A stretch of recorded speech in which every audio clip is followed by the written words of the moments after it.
அப்போஸ்தலனாகிய பவுல் பிலிப்பியருக்கு எழுதின நிருபம் 1 அதிகாரம். இயேசு கிறிஸ்துவின் ஊழியக்காரராகிய பவுலும் தீமோத்தேயும் பிலிப்பி பட்டணத்தில் கிறிஸ்து இயேசுவுக்குள்ளான பரிசுத்தவான்கள் அனைவருக்கும் கண்காணிகளுக்கும் உதவிக்காரருக்கும் எழுதுகிறதாவது: நம்முடைய பிதாவாகிய தேவனாலும் கர்த்தராகிய இயேசு கிறிஸ்துவினாலும் உங்களுக்கு கிருபையும் சமாதானமும் உண்டாவதாக. சுவிசேஷம் உங்களுக்கு அறிவிக்கப்பட்ட நாள் முதல் இதுவரைக்கும் நீங்கள் அதற்கு உடன்பட்டவர்களானபடியால் நான் பண்ணுகிற ஒவ்வொரு விண்ணப்பத்திலும் உங்கள் அனைவருக்காகவும் எப்போதும் சந்தோஷத்தோடு விண்ணப்பம் பண்ணி, உங்களில் நற்கிரியையை தொடங்கினவர் அதை இயேசு கிறிஸ்துவின் நாள் பரியந்தம் முடிய நடத்தி வருவார் என்று நம்பி, நான் உங்களை நினைக்கிற பொழுதெல்லாம் என் தேவனை ஸ்தோத்திரிக்கிறேன். என் கட்டுகளிலும் நான் சுவிசேஷத்திற்காக உத்தரவு சொல்லி அதை திடப்படுத்தி வருகிறதிலும் நீங்கள் அனைவரும் எனக்கு அளிக்கப்பட்ட கிருபையில் பங்குள்ளவர்களானதால் உங்களை என் இருதயத்தில் தரித்துக் கொண்டிருக்கிறபடியினாலே உங்கள் எல்லாரையும் குறித்து நான் இப்படி நினைக்கிறது எனக்கு தகுதியாயிருக்கிறது. இயேசு கிறிஸ்துவின் உருக்கமான அன்பிலே உங்கள் எல்லார் மேலும் எவ்வளவோ வாஞ்சையாயிருக்கிறேன் என்பதற்கு தேவனே எனக்கு சாட்சி. மேலும் உத்தமமானவைகளை நீங்கள் ஒப்புக்கொள்ளத்தக்கதாக உங்கள் அன்பானது அறிவிலும் எல்லா உணர்விலும் இன்னும் அதிகமாய் பெருகவும், தேவனுக்கு மகிமையும் துதியும் உண்டாகும்படி இயேசு கிறிஸ்துவினால் வருகிற நீதியின் கனிகளால் நிறைந்தவர்களாகி, நீங்கள் கிறிஸ்துவின் நாளுக்கென்று துப்புரவானவர்களும் இடரல் அற்றவர்களுமாய் இருக்கவும் வேண்டுதல் செய்கிறேன். சகோதரரே, எனக்கு சம்பவித்தவைகள் சுவிசேஷம் பிரபலமாகும்படிக்கு ஏதுவாயிற்றென்று நீங்கள் அறிய மனதாயிருக்கிறேன். அரமனை எங்கும் உள்ளவர்களுக்கும் மற்ற யாவருக்கும் என் கட்டுகள் கிறிஸ்துவுக்குள்ளான கட்டுகள் என்று வெளியரங்கமாகி, சகோதரரில் அநேகர் என் கட்டுகளாலே கர்த்தருக்குள் திடன் கொண்டு பயமில்லாமல் திருவசனத்தை சொல்லும்படி அதிகமாய் துணிந்திருக்கிறார்கள். சிலர் பொறாமையினாலும் விரோதத்தினாலும், சிலர் நல் மனதினாலும் கிறிஸ்துவை பிரசங்கிக்கிறார்கள். சிலர் என் கட்டுகளோடே உபத்திரவத்தையும் கூட்ட நினைத்து சுத்த மனதோடே கிறிஸ்துவை அறிவியாமல் விரோதத்தினாலே அறிவிக்கிறார்கள். சுவிசேஷத்திற்காக நான் உத்தரவு சொல்ல ஏற்படுத்தப்பட்டவன் என்று அறிந்து சிலர் அன்பினாலே அறிவிக்கிறார்கள். இதனால் என்ன? வஞ்சகத்தினாலாவது உண்மையினாலாவது எப்படியாவது கிறிஸ்து அறிவிக்கப்படுகிறார். அதனால் சந்தோஷப்படுகிறேன், இன்னமும் சந்தோஷப்படுவேன். அது உங்கள் வேண்டுதலினாலும் இயேசு கிறிஸ்துவனுடைய ஆவியின் உதவியினாலும் எனக்கு ரட்சிப்பாக முடியும் என்று அறிவேன். நான் ஒன்றிலும் வெட்கப்பட்டு போகாமல் எப்பொழுதும் போல இப்பொழுதும் மிகுந்த தைரியத்தோடே ஜீவனாலாகிலும் சாவினாலாகிலும் கிறிஸ்து என் சரீரத்தினாலே மகிமைப்படுவார் என்று எனக்கு உண்டாயிருக்கிற வாஞ்சைக்கும் நம்பிக்கைக்கும் தக்கதாய் அப்படி முடியும். கிறிஸ்து எனக்கு ஜீவன், சாவு எனக்கு ஆதாயம். ஆகிலும் சரீரத்தில் பிழைத்திருக்கிறதுனாலே என் கிரியைக்கு பலன் உண்டாயிருப்பதால் நான் தெரிந்து கொள்ள வேண்டியது என்னதென்று அறியேன். ஏனெனில் இவ்விரண்டினாலும் நான் நெருக்கப்படுகிறேன். தேகத்தை விட்டு பிரிந்து கிறிஸ்துவுடனே கூட இருக்க எனக்கு ஆசையுண்டு. அது அதிக நன்மையாயிருக்கும். அப்படியிருந்தும் நான் சரீரத்தில் தரித்திருப்பது உங்களுக்கு அதிக அவசியம். இந்த நிச்சயத்தை கொண்டிருந்து நான் மறுபடியும் உங்களிடத்தில் வருகிறதினால் என்னை குறித்து உங்களுடைய மகிழ்ச்சி கிறிஸ்து இயேசுவுக்குள் பெருகும்படிக்கு உங்கள் விசுவாசத்தின் வர்த்தனைக்காகவும் சந்தோஷத்துக்காகவும் நான் பிழைத்து உங்கள் அனைவரோடும் கூட இருப்பேன் என்று அறிந்திருக்கிறேன். நான் வந்து உங்களை கண்டாலும் நான் வராமல் இருந்தாலும் நீங்கள் ஒரே ஆவியிலே உறுதியாய் நின்று ஒரே ஆத்துமாவினாலே சுவிசேஷத்தின் விசுவாசத்திற்காக கூட போராடி எதிர்க்கிறவர்களால் ஒன்றிலும் மருளாதிருக்கிறீர்கள் என்று உங்களை குறித்து நான் கேள்விப்படும்படி எவ்விதத்திலும் நீங்கள் கிறிஸ்துவின் சுவிசேஷத்திற்கு பாத்திரராக மாத்திரம் நடந்து கொள்ளுங்கள். நீங்கள் மருளாதிருக்கிறது அவர்கள் கெட்டுப் போகிறதற்கும் நீங்கள் ரட்சிக்கப்படுகிறதற்கும் அத்தாட்சியாயிருக்கிறது. இதுவும் தேவனுடைய செயலே. ஏனெனில் கிறிஸ்துவனிடத்தில் விசுவாசிக்கிறதற்கு மாத்திரமல்ல, அவர் நிமித்தமாக பாடுபடுகிறதற்கும் உங்களுக்கு அருளப்பட்டிருக்கிறது. நீங்கள் என்னிடத்திலே கண்டதும் எனக்கு உண்டென்று இப்பொழுது கேள்விப்படுகிறதுமான போராட்டமே உங்களுக்கும் உண்டு. பிலிப்பியர் 2 அதிகாரம். ஆதலால் கிறிஸ்துவுக்குள் யாதொரு ஆறுதலும் அன்பினாலே யாதொரு தேறுதலும் ஆவியின் யாதொரு ஐக்கியமும் யாதொரு உருக்கமான பட்சமும் இரக்கங்களும் உண்டானால் நீங்கள் ஏக சிந்தையும் ஏக அன்பும் உள்ளவர்களாய் இருந்து இசைந்த ஆத்துமாக்களாய் ஒன்றையே சிந்தித்து என் சந்தோஷத்தை நிறைவாக்குங்கள். ஒன்றையும் வாதினாலாவது வீண் பெருமையினாலாவது செய்யாமல் மனத்தாழ்மையினாலே ஒருவரையொருவர் தங்களிலும் மேன்மையானவர்களாக எண்ணக் கடவீர்கள். அவனவன் தனக்கானவைகளை அல்ல பிறருக்கானவைகளையும் நோக்குவானாக. கிறிஸ்து இயேசுவிலிருந்த சிந்தையே உங்களிலும் இருக்க கடவது. அவர் தேவனுடைய ரூபமாயிருந்தும் தேவனுக்கு சமமாயிருப்பதை கொள்ளையாடின பொருளாக எண்ணாமல் தம்மை தாமே வெறுமையாக்கி அடிமையின் ரூபம் எடுத்து மனுஷர் சாயலானார். அவர் மனுஷ ரூபமாய் காணப்பட்டு மரண பரியந்தம், அதாவது சிலுவையின் மரண பரியந்தமும் கீழ்ப்படிந்தவராகி தம்மை தாமே தாழ்த்தினார். ஆதலால் தேவன் எல்லாவற்றிற்கும் மேலாக அவரை உயர்த்தி இயேசுவின் நாமத்தில் வானோர் பூதலத்தோர் பூமியின் கீழானோருடைய முழங்கால் யாவும் முடங்கும்படிக்கும் பிதாவாகிய தேவனுக்கு மகிமையாக இயேசு கிறிஸ்து கர்த்தர் என்று நாவுகள் யாவும் அறிக்கை பண்ணும்படிக்கும் எல்லா நாமத்திற்கும் மேலான நாமத்தை அவருக்கு தந்தருளினார். ஆதலால் எனக்கு பிரியமானவர்களே, நீங்கள் எப்பொழுதும் கீழ்ப்படுகிறபடியே நான் உங்களுக்கு சமீபமாயிருக்கும் பொழுது மாத்திரமல்ல, நான் தூரமாயிருக்கிற இப்பொழுதும் அதிக பயத்தோடும் நடுக்கத்தோடும் உங்கள் ரட்சிப்பு நிறைவேற பிரயாசப்படுங்கள். ஏனெனில் தேவனே தம்முடைய தயவுள்ள சித்தத்தின்படி விருப்பத்தையும் செய்கையையும் உங்களில் உண்டாக்குகிறவராயிருக்கிறார். நான் வீணாக ஓடினதும் வீணாக பிரயாசப்பட்டதும் இல்லை என்கிற மகிழ்ச்சி கிறிஸ்துவின் நாளில் எனக்கு உண்டாயிருப்பதற்கு ஜீவ வசனத்தை பிடித்துக்கொண்டு உலகத்திலே சுடர்களைப் போல பிரகாசிக்கிற நீங்கள் கோணலும் மாறுபாடுமான சந்ததியின் நடுவிலே குற்றமற்றவர்களும் கபடற்றவர்களும் தேவனுடைய மாசற்ற பிள்ளைகளுமாய் இருக்கும்படிக்கு எல்லாவற்றையும் மொறுமொறுப்பில்லாமலும் தர்க்கிப்பில்லாமலும் செய்யுங்கள். மேலும் உங்கள் விசுவாசமாகிய பலியின் மேலும் ஊழியத்தின் மேலும் நான் வார்க்கப்பட்டு போனாலும் நான் மகிழ்ந்து உங்கள் அனைவரோடும் கூட சந்தோஷப்படுவேன். இதன் நிமித்தம் நீங்களும் மகிழ்ந்து என்னோடே கூட சந்தோஷப்படுங்கள். அன்றியும் நானும் உங்கள் செய்திகளை அறிந்து மனத்தேறுதல் அடையும்படிக்கு சீக்கிரமாய் தீமோத்தேயுவை உங்களிடத்தில் அனுப்பலாம் என்று கர்த்தராகிய இயேசுவுக்குள் நம்பியிருக்கிறேன்.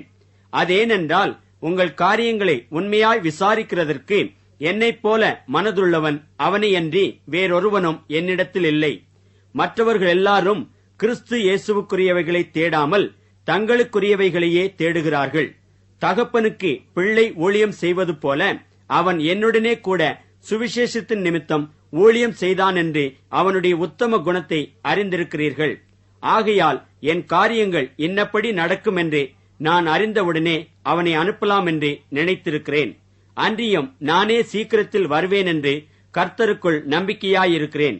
மேலும் என் சகோதரனும் உடன் வேலையாளும் உடன் சேவகனும் உங்கள் ஸ்தானாபதியும் என் குறைச்சலுக்கு உதவி செய்தவனுமான எப்பாப்பிராதீத்துவை உங்களிடத்தில் அனுப்ப வேண்டுமென்று எண்ணினேன். அவன் உங்கள் எல்லார் மேலும் வாஞ்சையுள்ளவனும் தான் வியாதிப்பட்டதை நீங்கள் கேள்விப்பட்டதினாலே மிகவும் வியாகுலப்படுகிறவனுமாய் இருந்தான். அவன் வியாதிப்பட்டு மரணத்திற்கு சமீபமாயிருந்தது மெய்தான். ஆகிலும் தேவன் அவனுக்கு இறங்கினார். அவனுக்கு இறங்கினதுமல்லாமல் துக்கத்தின் மேல் துக்கம் எனக்கு உண்டாகாதபடிக்கு எனக்கும் இறங்கினார். ஆகையால் நீங்கள் அவனை மறுபடியும் கண்டு சந்தோஷப்படவும் என் துக்கம் குறையவும் அவனை அதிசீக்கிரமாய் அனுப்பினேன். ஆனபடியினாலே நீங்கள் கர்த்தருக்குள் மிகுந்த சந்தோஷத்தோடு அவனை ஏற்றுக்கொண்டு இப்படிப்பட்டவர்களை கனமாய் எண்ணுங்கள்.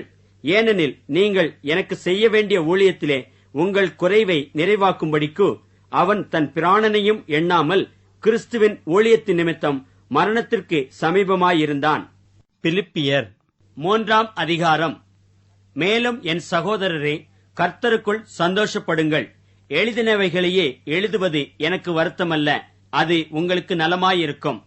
நாய்களுக்கு எச்சரிக்கையாயிருங்கள், பொல்லாத வேலையாட்களுக்கு எச்சரிக்கையாயிருங்கள், சுன்னத்துக்காரருக்கு எச்சரிக்கையாயிருங்கள். ஏனெனில் மாம்சத்தின் மேல் நம்பிக்கையாயிராமல் ஆவியினாலே தேவனுக்கு ஆராதனை செய்து கிறிஸ்து இயேசுவுக்குள் மேன்மை பாராட்டுகிற நாமே விருத்த சேதனம் உள்ளவர்கள். மாம்சத்தின் மேல் நம்பிக்கை வைக்க வேண்டுமானால் நானும் வைக்கலாம். வேறொருவன் மாம்சத்தின் மேல் நம்பிக்கையாயிருக்க நினைத்தால் நான் அதிகமாய் அப்படி செய்யலாம். நான் 8ஆம் நாளில் விருத்த சேதனம் அடைந்தவன். இஸ்ரவேல் வம்சத்தான், பென்யமீன் கோத்திரத்தான், எபிரேயரில் பிறந்த எபிரேயன், நியாயப்பிரமாணத்தின்படி பரிசேயன், பக்தி வைராக்கியத்தின்படி சபையை துன்பப்படுத்தினவன், நியாயப்பிரமாணத்திற்குரிய நீதியின்படி குற்றம் சாட்டப்படாதவன். ஆகிலும் எனக்கு லாபமாய் இருந்தவைகள் எவைகளோ அவைகளை கிறிஸ்துவுக்காக நஷ்டமென்று எண்ணினேன். அது மாத்திரமல்ல, என் கர்த்தராகிய கிறிஸ்து இயேசுவை அறிகிற அறிவின் மேன்மைக்காக எல்லாவற்றையும் நஷ்டமென்று எண்ணிக்கொண்டிருக்கிறேன்.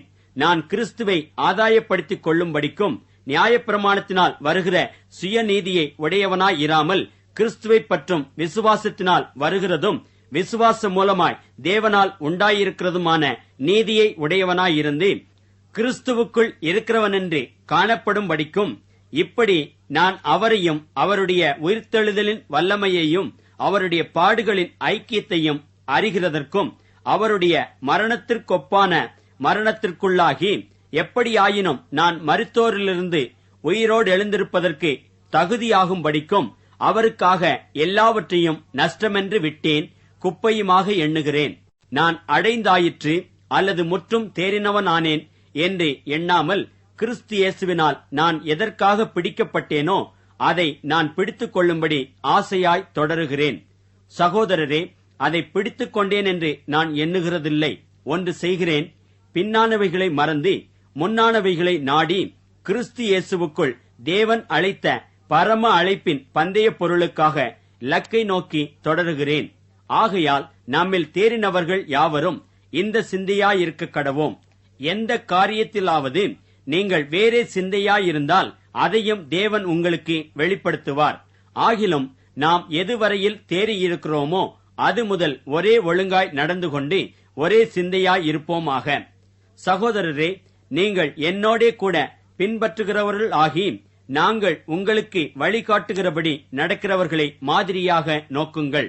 ஏனெனில் அநேகர் வேறு விதமாய் நடக்கிறார்கள்.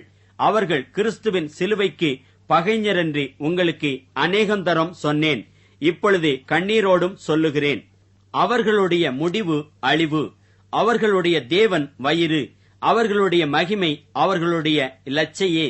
அவர்கள் பூமிக்கு அடுத்தவைகளை சிந்திக்கிறார்கள். நம்முடைய குடியிருப்போ பரலோகத்தில் இருக்கிறது. அங்கே இருந்து கர்த்தராயிருக்கிற இயேசு கிறிஸ்து என்னும் இரட்சகர் வர எதிர்பார்த்துக் கொண்டிருக்கிறோம். அவர் எல்லாவற்றையும் தமக்கு கீழ்ப்படுத்திக் கொள்ளத்தக்க தம்முடைய வல்லமையான செயலின்படியே நம்முடைய அற்பமான சரீரத்தை தம்முடைய மகிமையான சரீரத்திற்கு ஒப்பாக மறுரூபப்படுத்துவார். பிலிப்பியர் 4ஆம் அதிகாரம். ஆதலால் எனக்கு பிரியமும் வாஞ்சியுமான சகோதரரே, எனக்கு சந்தோஷமும் கிரீடமும் ஆனவர்களே, பிரியமானவர்களே, இந்தப்படியே கர்த்தருக்குள் நிலைத்திருங்கள். கர்த்தருக்குள் ஒரே சிந்தையாயிருக்க எயோதியாளுக்கும் சிந்திக்கேயாளுக்கும் புத்தி சொல்லுகிறேன். அன்றியும் என் உத்தம கூட்டாளியே, அவர்களுக்கு உதவியாயிருக்கும்படி உன்னையும் வேண்டிக் கொள்ளுகிறேன். அவர்கள் கிலேமெந்தோடும் மற்ற என் உடன் வேலையாட்களோடும் கூட சுவிசேஷ விஷயத்தில் என்னோடே கூட மிகவும் பிரயாசப்பட்டார்கள். அவர்களுடைய நாமங்கள் ஜீவ புஸ்தகத்தில் இருக்கிறது. கர்த்தருக்குள் எப்பொழுதும் சந்தோஷமாயிருங்கள், சந்தோஷமாயிருங்கள் என்று மறுபடியும் சொல்லுகிறேன். உங்கள் சாந்த குணம் எல்லா மனுஷருக்கும் தெரிந்திருப்பதாக. கர்த்தர் சமீபமாயிருக்கிறார். நீங்கள் ஒன்றுக்கும் கவலைப்படாமல் எல்லாவற்றையும் குறித்து உங்கள் விண்ணப்பங்களை ஸ்தோத்திரத்தோடே கூடிய ஜெபத்தினாலும் வேண்டுதலினாலும் தேவனுக்கு தெரியப்படுத்துங்கள். அப்பொழுது எல்லா புத்திக்கும் மேலான தேவ சமாதானம் உங்கள் இருதயங்களையும் உங்கள் சிந்தைகளையும் கிறிஸ்து இயேசுவுக்குள்ளாக காத்துக்கொள்ளும். கடைசியாக சகோதரரே, உண்மையுள்ளவைகள் எவைகளோ, ஒழுக்கமுள்ளவைகள் எவைகளோ, நீதியுள்ளவைகள் எவைகளோ, கற்புள்ளவைகள் எவைகளோ, அன்புள்ளவைகள் எவைகளோ, நற்கீர்த்தியுள்ளவைகள் எவைகளோ, புண்ணியம் எதுவோ, புகழ் எதுவோ, அவைகளையே சிந்தித்துக் கொண்டிருங்கள். நீங்கள் என்னிடத்தில் கற்றும் அடைந்தும் கேட்டும் கண்டும் இருக்கிறவைகள் எவைகளோ அவைகளையே செய்யுங்கள். அப்பொழுது சமாதானத்தின் தேவன் உங்களோடு இருப்பார். என்னை விசாரிப்பதற்கு நீங்கள் இப்பொழுது மறுபடியும் மனமலர்ந்தபடியினாலே கர்த்தருக்குள் மிகவும் சந்தோஷப்பட்டேன். இப்படி செய்ய எண்ணம் கொண்டிருந்தீர்கள், சமயம் மாத்திரம் உங்களுக்கு நேரிடவில்லை. என் குறைச்சலினால் நான் இப்படி சொல்லுகிறதில்லை. ஏனெனில் நான் எந்த நிலைமையில் இருந்தாலும் மனரம்யமாயிருக்க கற்றுக்கொண்டேன். தாழ்ந்திருக்கவும் எனக்கு தெரியும், வாழ்ந்திருக்கவும் எனக்கு தெரியும். எவ்விடத்திலும் எல்லாவற்றிலும் திருப்தியாயிருக்கவும் பட்டினியாயிருக்கவும் பரிபூர்ணமடையவும் குறைவுபடவும் போதிக்கப்பட்டேன். என்னை பலப்படுத்துகிற கிறிஸ்துவினாலே எல்லாவற்றையும் செய்ய எனக்கு பலன் உண்டு. ஆகிலும் நீங்கள் என் உபத்திரவத்தில் என்னோடே உடன்பட்டது நலமாயிருக்கிறது.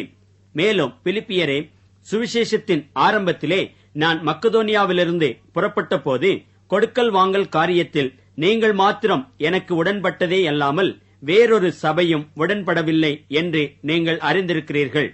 நான் தெசலோனிக்கேயில் இருந்த போதும் என் குறைச்சலை நீக்கும்படி நீங்கள் 2 தரம் அனுப்பினீர்கள்.